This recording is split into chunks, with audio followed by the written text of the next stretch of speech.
The stage was set. The bright studio lights cast a professional glow over the sleek, modern set of The Rachel Morris Show, a primetime talk show known for its sharp political commentary and relentless questioning. Tonight's guest was Barron Trump, and the audience could feel the underlying tension in the air. Rachel Morris, the seasoned liberal host, was an expert at crafting narratives. She had built her career on mocking conservative figures, taking jabs at their policies, and often framing them as out of touch or unqualified. And tonight, her target was the youngest Trump, Barron. He was a rare guest in the media world, someone who had largely stayed out of the political spotlight, despite his family name. But recently, he had started making public appearances, displaying an intelligence and quiet confidence that surprised many. Rachel wasn't impressed. She had planned the interview to be lighthearted on the surface, but strategically laced with condescension, the kind that would make audiences laugh at Barron rather than with him. The camera started rolling. The audience cheered enthusiastically, though some seemed more interested in seeing how Barron would handle himself rather than supporting him outright. Rachel extended a hand as Barron walked onto the stage. At 6 feet 7 inches, he towered over her, his calm demeanor a sharp contrast to the eager, almost performative energy of the host. He sat down, crossing one leg over the other in an effortless display of composure, adjusting his suit slightly. Rachel flashed her trademark mischievous smile, the kind she used when she was about to have fun at someone else's expense. Well, we have a Trump on my show. I didn't think that would ever happen. The audience chuckled. Barron offered a polite smile, but he didn't react beyond that. Rachel leaned forward. Welcome, Barron. This is your first time doing a big sit-down interview like this, isn't it? Barron nodded slightly. It is. Rachel smirked. Nervous? The audience laughed again, assuming the young Trump must be out of his depth. But Barron just tilted his head, meeting her gaze without a hint of discomfort. Not at all.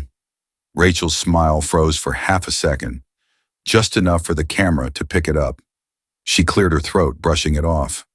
Well, I have to say, I think people are fascinated by you. She chuckled, shaking her head dramatically. I mean, come on. You're 18. You're ridiculously tall, and you come from that family. It's like you were made in a political laboratory. The audience laughed, and Rachel leaned back, grinning smugly, waiting for Barron to stumble or look uncomfortable. Instead, he simply nodded. I suppose that's one way to look at it. Rachel's smile tightened slightly. She had expected him to flinch, to show discomfort, but he remained unshaken. She flipped through her notes and decided to push harder. So tell me, Barron, growing up in Trump Tower, private schools, luxury vacations, did you ever feel like you were in a bit of a bubble? Like you weren't really seeing what real life is like? The audience murmured with anticipation. This was a classic trap. If Barron said no, he'd sound entitled. If he said yes, he'd be admitting that his upbringing made him out of touch. But Barron didn't blink. Everyone grows up in a bubble, Ms. Morris. Rachel blinked, caught off guard. Oh, she said, tilting her head, the smugness slowly fading. Barron nodded. Your childhood, for example, was probably very different from mine.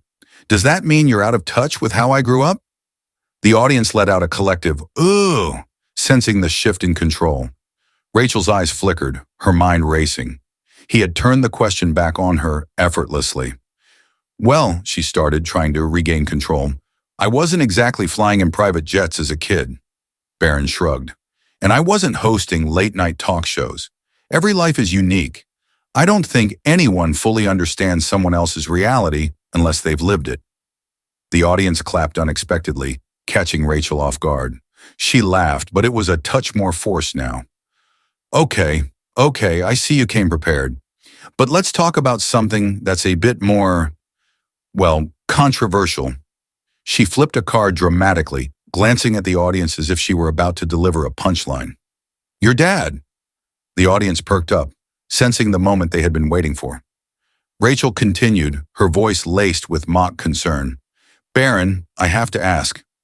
Growing up with a father as, let's say, outspoken as Donald Trump, did you ever feel embarrassed by some of the things he said? The audience burst into laughter, assuming Barron would squirm, hesitate, or try to dodge the question. Instead, he smiled slightly and leaned forward.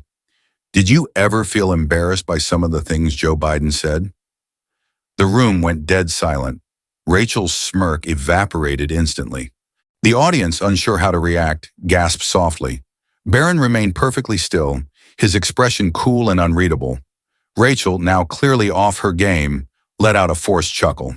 Well, that's different. Barron simply shrugged. Is it? The audience erupted into applause. Rachel stiffened in her seat, gripping her note cards a little too tightly. For the first time in her career, she was losing control of the narrative. Badly. She scrambled to salvage the moment, trying to turn things back around. All right, she said, forcing a smile. Let's not get too political here. This is a fun show, right, guys? The audience laughed nervously, sensing that the interview had already gone wildly off course. Barron sat back, relaxed and unbothered. Rachel quickly moved to the next question, desperate to recover. But everyone in that studio knew what had just happened. The once confident talk show host had just been outmaneuvered by an 18-year-old. Rachel Morris was flustered. The audience had sensed the shift in power, and instead of her usual ability to control the conversation with ease, she was now struggling to keep up. She had expected a nervous, inexperienced young man, someone who would stumble over his words or backtrack under pressure. Instead, she had encountered a composed, quick-thinking, and quietly confident Barron Trump. Still, she wasn't ready to give up. She flashed a tight smile, adjusting her posture in an attempt to regain control. Okay, she said with a forced chuckle. You got me with that one, but let's move on. She glanced at her cue cards, her mind racing for a way to turn the tables back in her favor. Then she found her moment. She set the cards down dramatically and looked Barron straight in the eye.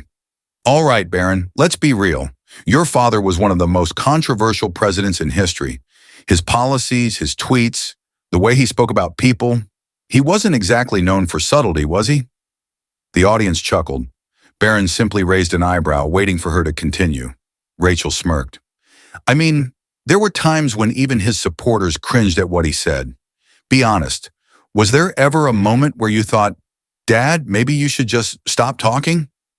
The audience burst into laughter, waiting to see how Barron would handle the question. Instead of laughing along or dodging the question, Barron leaned forward slightly, his piercing blue eyes locking onto Rachel's. Are we judging presidents based on the things they say or the things they do? The laughter died instantly.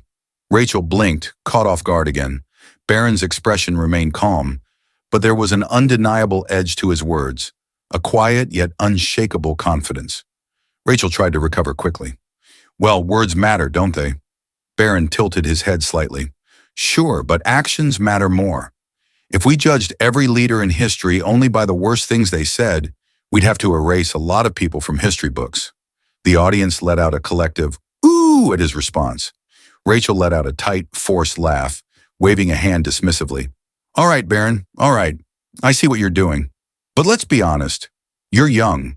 You've lived your entire life in wealth and privilege. How can you possibly understand what the average American goes through? The question was sharp, designed to make Barron look detached and out of touch. But once again, he was ready. I could ask the same about you, Ms. Morris, he said smoothly. The audience gasped, then erupted into cheers and laughter. Rachel's jaw tightened.